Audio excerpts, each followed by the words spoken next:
Thank you guys so much for joining me. My name is CleverDingbat, and welcome to the Ready Player 2 Book Club Session 4. Today we will be going through chapters 15 through 19. When last we left Wade, his house had just exploded.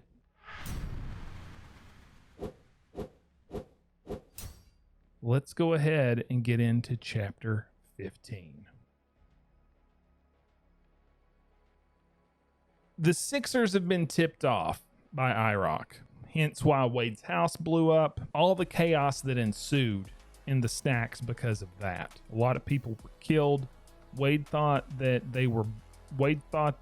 Sorrento was bluffing about it. And now fleets of Sixers are descending upon Ludus, because the tip that IROC gave everybody was that H and Parzival went to school on the planet Ludus. So the Sixers are now looking for the Tomb of Horrors. Parzival tells H that IOI blew up the stacks where he lived, and IOI has also contacted H, but H has ignored all of their emails. Parzival also wants to warn Artemis, Daito, and Shoto, so H just suggests that, they get the high five together in, H's basement in his chat room for a private session. So Artemis reports that, the Sixers, they found the tomb's entrance and that they have set up a force field. It's a 2-stage force field, so they don't want anyone else getting in ahead of them. Parzival tells everyone there in the chat room, after Artemis tells everybody this information, that what had happened to him, that they tried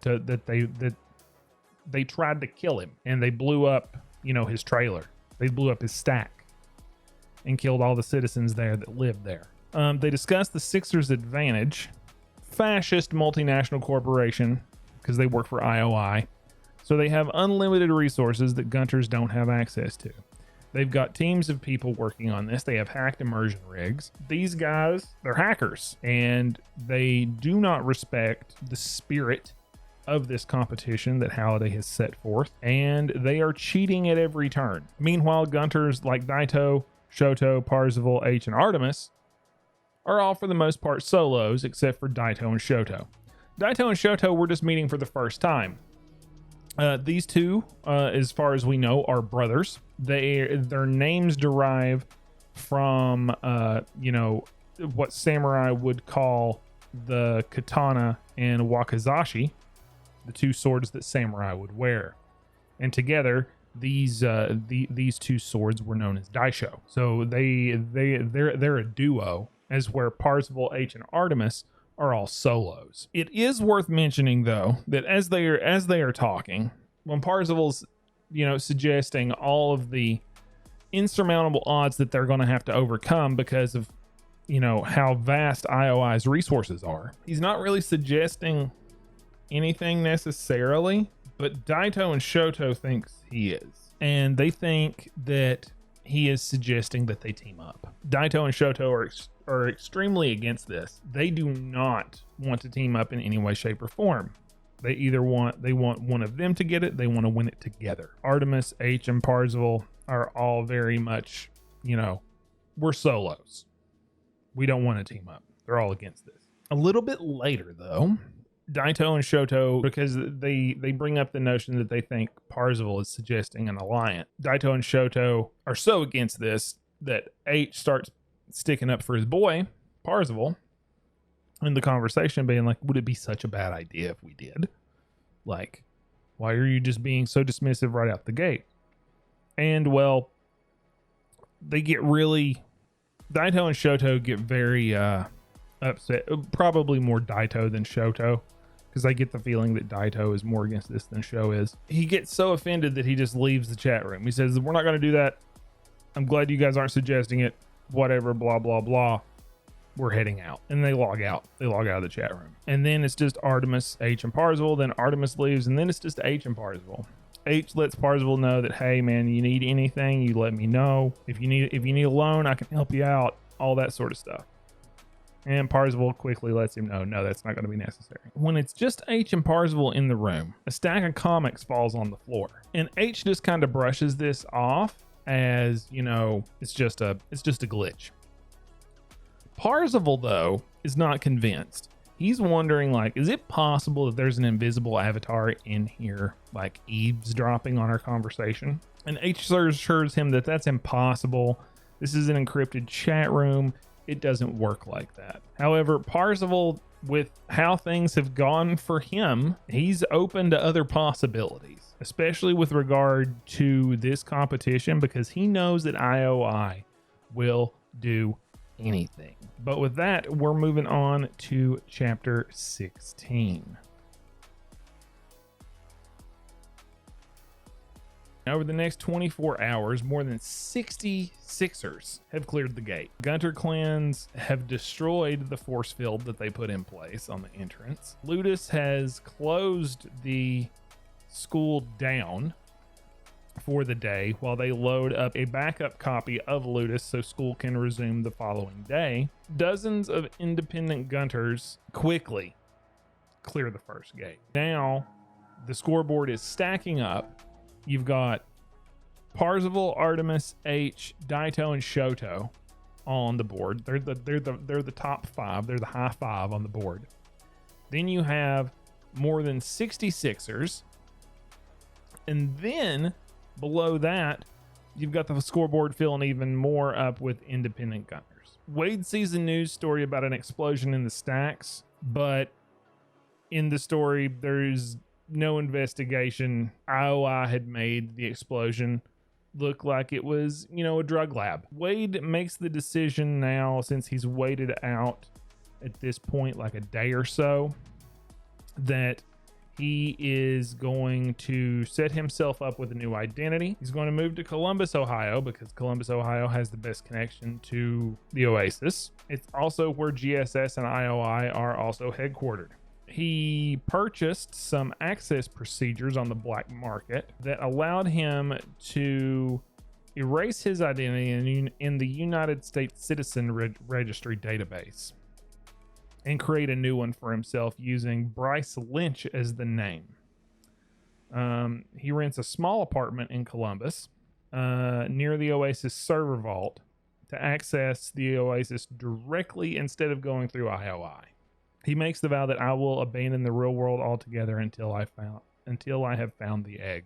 So in this one, this is Wade, picking up the pieces after the explosion in this chapter.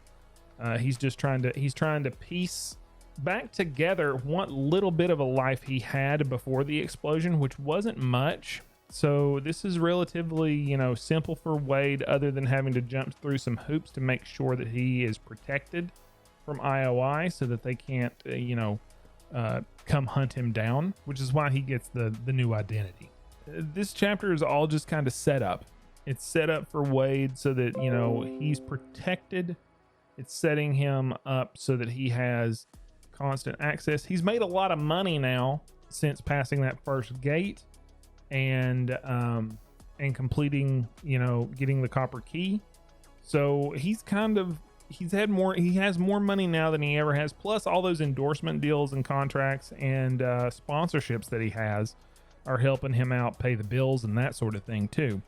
So he's actually, for the most part, he's sitting pretty good, other than the fact that he knows IOI wants him dead, and he's trying to protect himself. So this is him setting up his protections and security. Let's move on to chapter 17. In chapter 17, we see Parzival and Artemis growing closer together. We see the blossoming of romance between them. We see Wade kind of get lost in this and get distracted. At first, Artemis tries to, keep him at arm's length and, not engage. But apparently Wade charms her with his persistence to engage in growing their friendship, because that's how she sees it.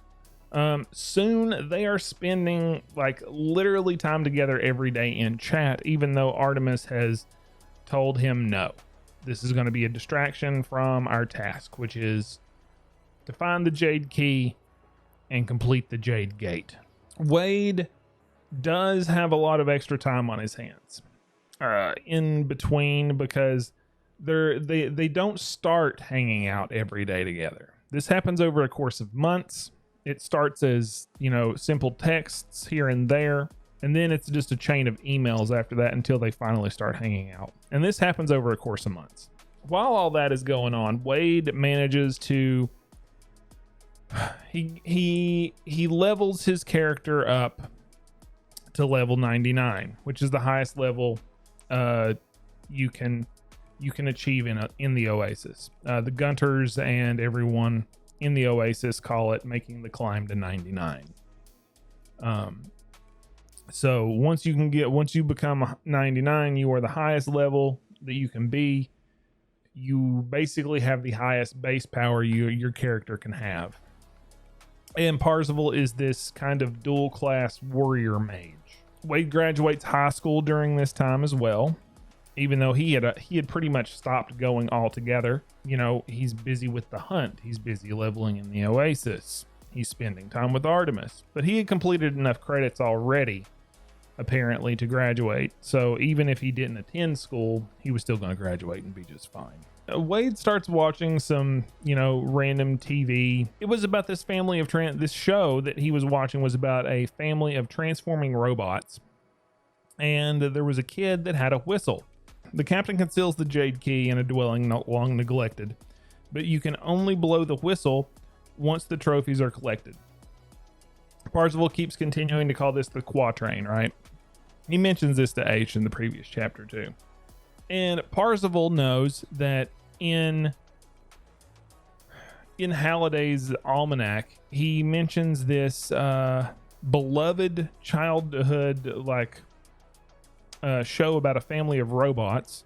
The show was called The Space Giants, and a kid blows a whistle in order to summon them. So he thinks that this might have something to do with it. And he thinks about it, and after he watches the entire series, he realizes that this isn't amounting to anything. So then he starts thinking about the whistle. He's reading the Jade Key quatrain, the clue, like once a day. He sees this Captain Crunch commercial from the 1980s and realizes that there was a whistle, and it emitted a certain frequency, right? And this frequency, it was found out by a hacker who went by Captain Crunch on the internet back in the day, or not on the internet, but I guess it would have been the early days of the internet, right? That if you blew this whistle into a phone, it would emit a tone that would give you open access to use the line, and you could make free phone calls. So Wade realizes that this is a big clue, but he is at a loss about where to find, that Captain Crunch box in the Oasis to go and get that whistle. And at this point, he is consumed by the idea of his and Artemis's relationship. Wade calls her his pseudo girlfriend, and he has less and less time for his friend H, and begins to lose focus on the quest, quite honestly. He's very wrapped up in this relationship with Artemis. He has no idea who she really is, but this is the danger of online dating, right? And he knows that it's probably foolish for him to fall in love with her, but this feels more real to him than anything he's ever felt before. Wade is essentially trading one obsession, which is his quest and the Oasis, for another obsession, which has now become Artemis. He's dealing with teenage hormones and trying to figure out how to balance his life around these two things. All the while, not even really knowing how Artemis feels. She's perfectly happy just being friends. Although Wade does think that she does have feelings for him, which I do believe is true.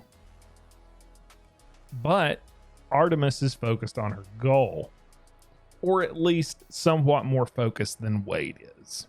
Wade's a little off-put by the fact that, Artemis isn't he's upset at times because she's not willing to share anything about her personal life with him, but he is sharing personal details with her.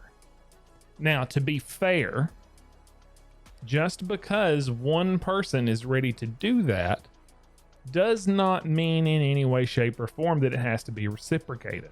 It's a two-way street. There's two people walking here. Just because Parzival is comfortable does not mean that Artemis has to be comfortable. She is unwilling to share any personal information with him, to be honest. She likes Parzival, but at the same time, the quest is her main goal, and she realizes that Parzival is a distraction. And with that, we're going to move on to chapter 18.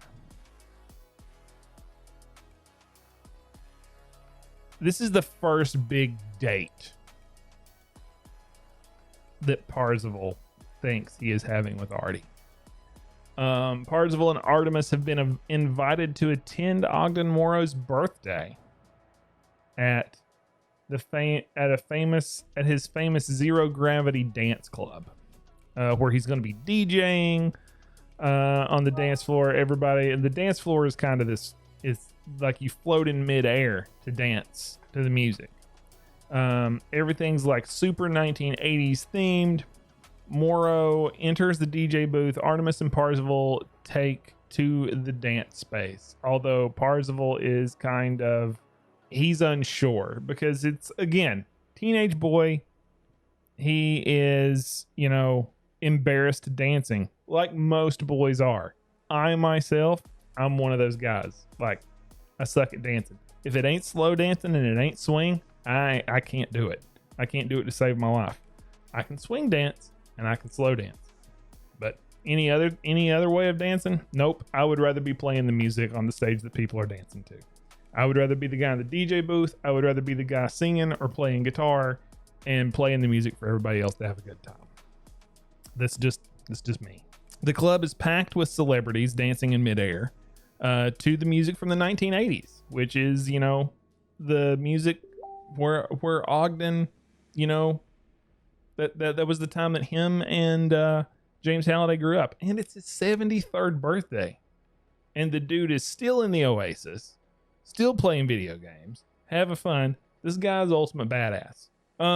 Not knowing how to dance, though, Parzival decides that he is going to use software to make his avatar move more skillfully and in time with the music, so he doesn't embarrass himself. As Cyndi Lauper's Time After Time comes on, and Parzival and Artemis are dancing together, Parzival does the one thing that probably he shouldn't have done, which is tell Artemis that he is in love with her. It's not the right time. Timing's off. It's just bad all the way around. You already know that she's not into this. You confessing your love to her is not going to go well for you. I do not honestly know what he was expecting here. All the signs were there that she's just not that into you right now. Like, you were friends, all that sort of stuff. All the signs were there. The Disney confessing of your love is not going to change her mind. Not one bit. She even tells him after he does this is probably my fault because I led you on. She doesn't say it in that so many words, but that's what she's saying. She's basically telling him, this is my fault because I shouldn't have allowed this to happen. I led you on. I made you feel this way, yada, yada, yada. Even though it's not really her fault, this is Wade. This is Wade being obsessive. Wade has been internet stalking her for years. He's been obsessing about her and idolizing her for years. And it's not her fault one iota. This is all Wade. Wade is forcing this to happen. He's the one who, is the one that is putting his feelings out there. Artemis is trying to keep him at a distance as best she can, but also she's probably lonely too and wants a friend and wants to hang out because she's been going at this all solo by herself for so long too. So she's just happy to have someone that shares her interests. and she's just not ready like Wade is. And it's unfair. It's unfair of Wade to put that on her. After time, and their dancing almost comes to a stop, they hear a large explosion, and the Sixers have now invaded the club. They've blown a hole in the club, and they're opening fire on all of Ogg's guests. Or at least that's what Parzival and Artemis think, until Parzival realizes that all the fire is being directed at him and Artemis. He thinks about it for a second and realizes, well, this was a dumb idea. The Sixers saw number 1 and number 2 of the high five on the scoreboard in a open and free PvP zone in the Oasis, and decided the risk here is worth the reward of trying to take out number 1 and number 2 on the scoreboard. So, because they wanted to zero them out. So the Sixers are again trying to kill Parzival, and this time they're trying to kill Artemis as well. Morrow gets enraged by the Sixers invading the club, and he puts on a display of power that Parzival has never seen an avatar do in the Oasis before. Tendrils of lightning are just going every which way from Morrow with his rage, and he's vaporized every IOI avatar that has invaded his club, and then goes right back to DJing and having a good time, and Artemis leaves the club alone. Just some quick analysis on this chapter. Like, Parzival is enjoying, his celebrity status in the Oasis. He even goes as far as to, dress up in his favorite movie characters ensemble from Buckaroo Banzai. He wears, what Buckaroo Banzai wore in the movie, if you've ever seen it. He was formerly impoverished and trapped on Ludus, and now, his character has whatever he wants and needs. And he has whatever he wants and needs. And receiving, a birthday invitation to Morrow's birthday, or receiving an invitation to Morrow's birthday party, is a really big deal and is really honored, So him and Artemis decide they're going to go together and make a public appearance together, which was not the smartest move. And in all honesty, Morrow inviting them, Morrow should have known better than that, I think. I think that was actually kind of dumb of Morrow to do. But he may have done that for a reason, too. I don't know. Predictably, a fleet of Sixers, they attack the club on them, and all hell breaks loose and everything goes to shit.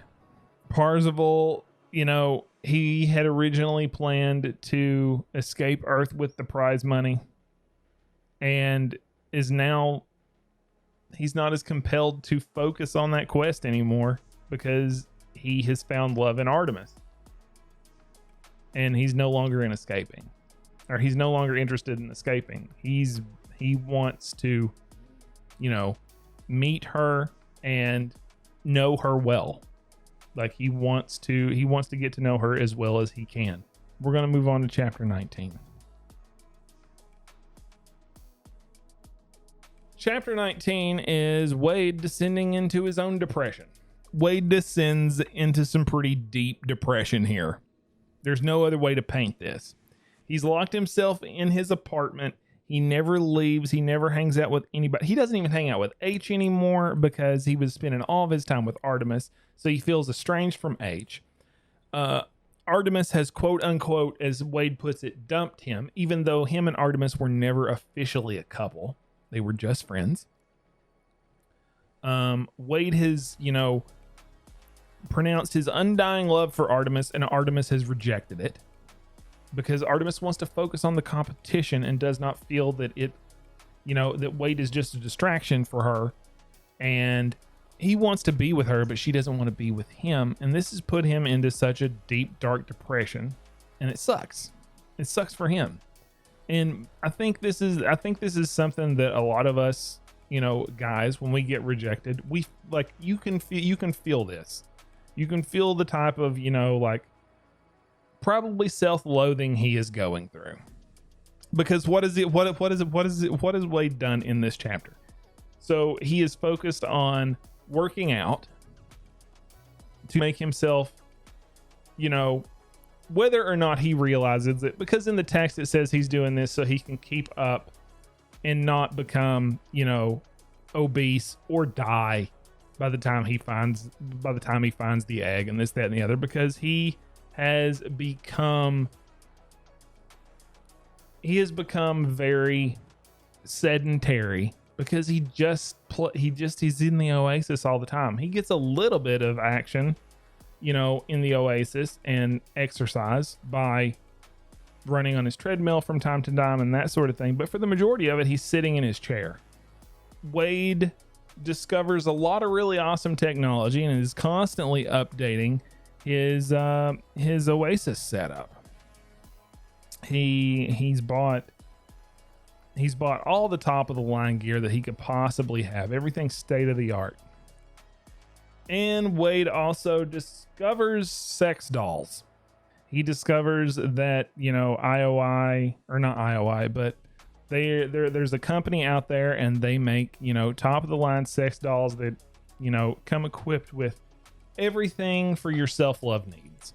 And Wade, you know, after a while, whether it's his own curiosity or his own deep dark depression, he purchases one and then immediately regrets doing so and feels shame about it and goes back to, you know, more traditional methods of self-love and taking care of himself. And he even mentions that, you know, Halliday talks about it and mentions some quotes, Halliday's experience with self-love in Anorak's Almanac. Regardless, this is just Wade being in depression and he's working through it. So what he eventually gets around to doing that solves his depression is he sets up a workout regimen. He locks himself out of the Oasis essentially until he completes exercise every day. And he does this for a couple of months. And after a couple of months, he really likes the results that he is seeing. Wade, for the first time, has muscles. He has, you know, created a body in the outside world that he is somewhat proud of and should be proud of for the amount of work that he has put in on it. He's been exercising right. He's been eating well. And I mean, as much as he hates attending to the physical needs of his body, as he mentions, it reminds him that life is real on the outside, because he realizes that he's starting to lose touch. Because he's spending so much time in the Oasis, he's beginning to lose touch with what the real world actually is, or at least realizing that he has lost touch. What the software does is it locks him out of the Oasis, and he can't, like, once he starts it, he can't turn it off for 2 months. Like, he has to complete exercise or he cannot log in.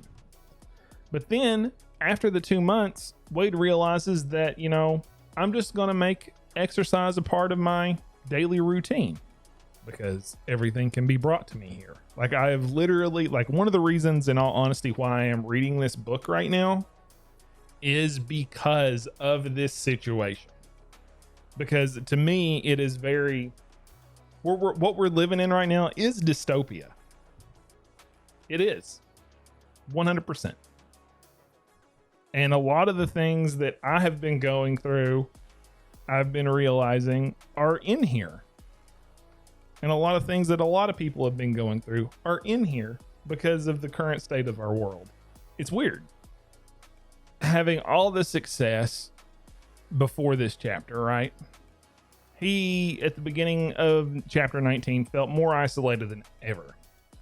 Because, like I said, like, H had, you know, he he had let his friendship with H fade.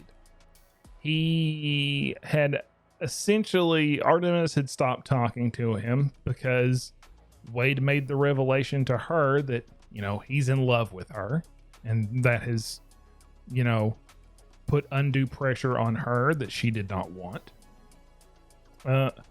Wade does have he has built an artificial intelligence for himself in the Oasis called Max, which is modeled after Max Headroom.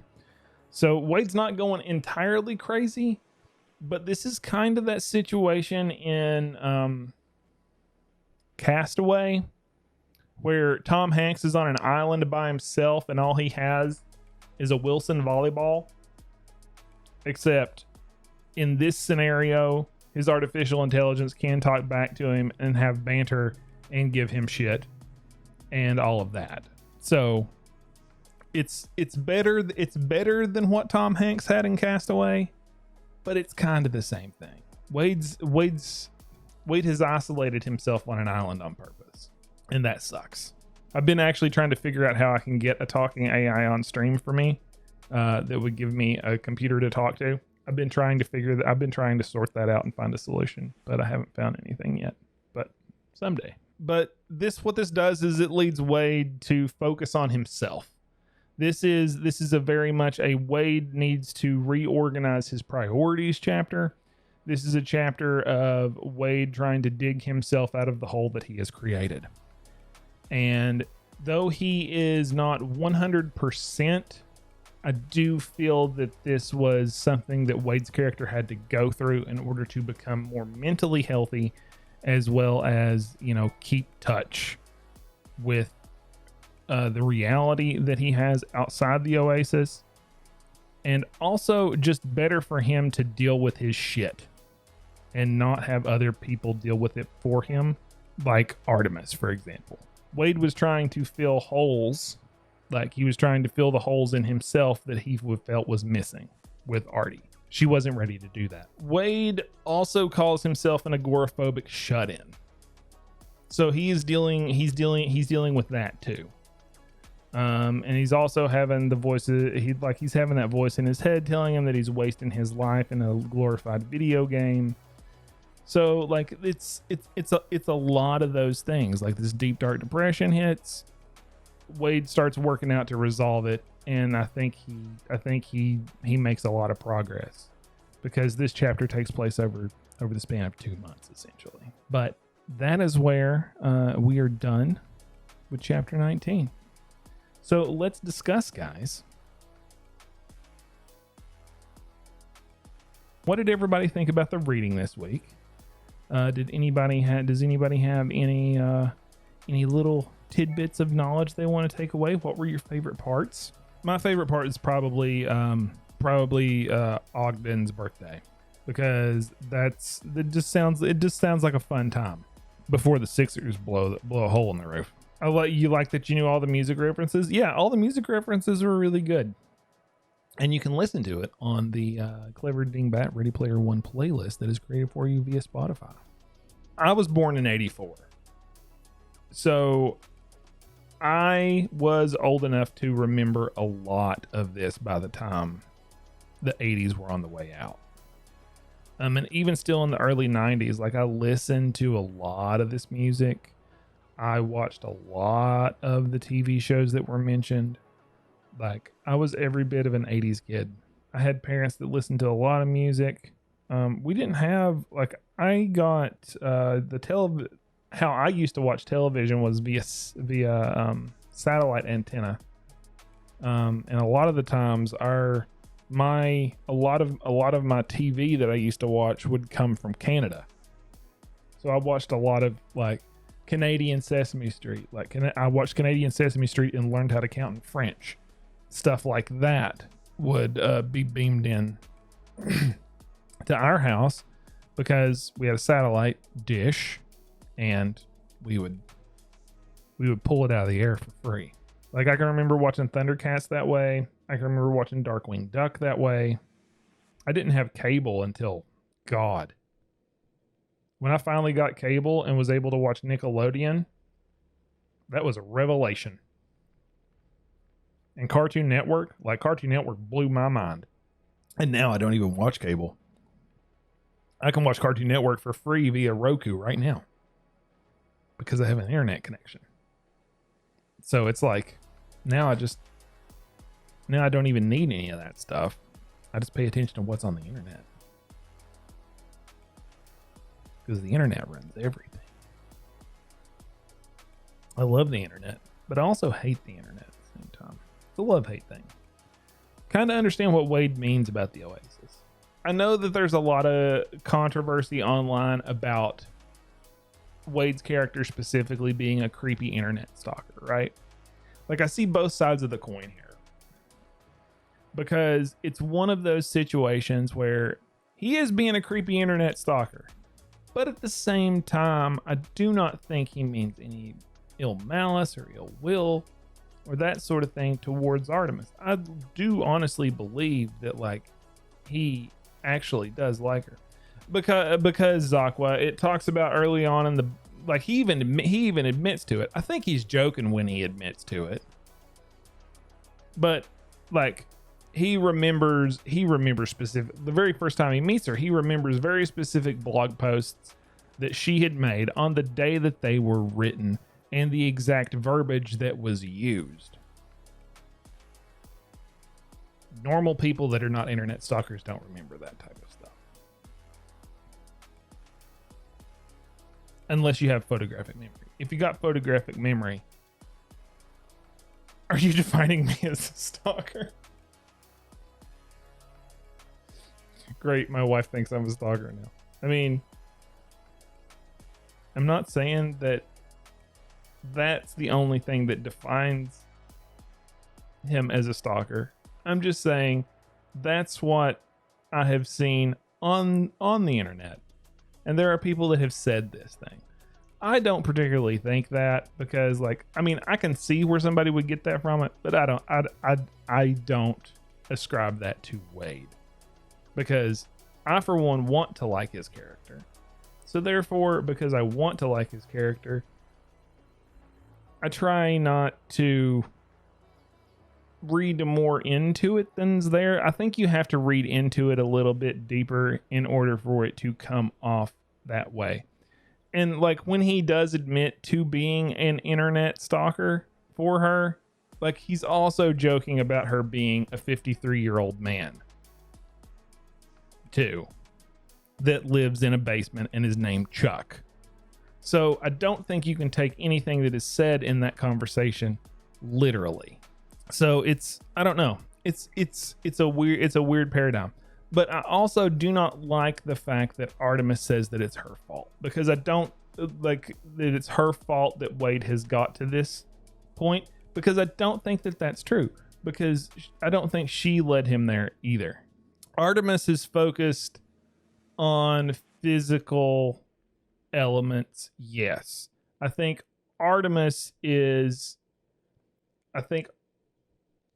from what I gather with Artemis, because she doesn't want to share anything with Wade about herself personally, as well as her physical appearance, it is because she doesn't have a whole lot of self-confidence. In the Oasis, she does, because she's able to make her avatar appear and look and move and say things a very certain way. But I do not think she has a whole lot of confidence in her real life self. Much like Wade, which is probably why the two of them are drawn together, because they're very much like, I feel like they are paired together. I think they are very much drawn to one another, especially because both of their parents have died, right? So it's like they're both orphans. They have a lot in common. They're drawn together, right? She feels he doesn't know her because he hasn't seen. Yes, 100%. And she's also not comfortable, letting him see her either. She's just not comfortable in that element because she doesn't want to. She wants to wait until after the competition's over. But Wade doesn't want to wait. I feel like this is kind of an allegory for men and women in relationships in a lot of ways too. just in general, not even online dating, just men and women, how men and women both approach starting relationships with one another. Sounds like it totally does. It's how men think and how women think in a relationship. Like, Wade doesn't see a need to wait, and Artemis is like, no, like, I'm focused on this right now, and this is what I want to focus on. Like, let me take care of this, and then after we can talk. Well, everybody, that is it for session 4 of Ready Player One. Thank you guys so much for tuning in. Again, my name was CleverDingbat. I stream every Monday, Wednesday, and Friday on twitch.tv/CleverDingbat. Monday, we will be going on our session 5 for Ready Player One, which will start at 9 p.m. That is going to be November the 2nd. We will be doing session 5 at 9 p.m. Eastern Standard Time. We are also going to be having our community movie night this weekend on Halloween at 10 p.m. Eastern Standard Time over in the CleverDingbat Discord. We will be watching The Shining at 10 p.m. And then once The Shining finishes, we will probably also, if there are people sticking around, we will watch The Lost Boys. Don't forget about the player.gg campaign that we are running for the giveaway for Ready Player 2. That'll be in the description down below, as well as the Ready Player One playlist over on Spotify. Again, thank you guys so much for tuning in. My name is CleverDingbat. Remember to be excellent to each other, and I'll see you in the next one.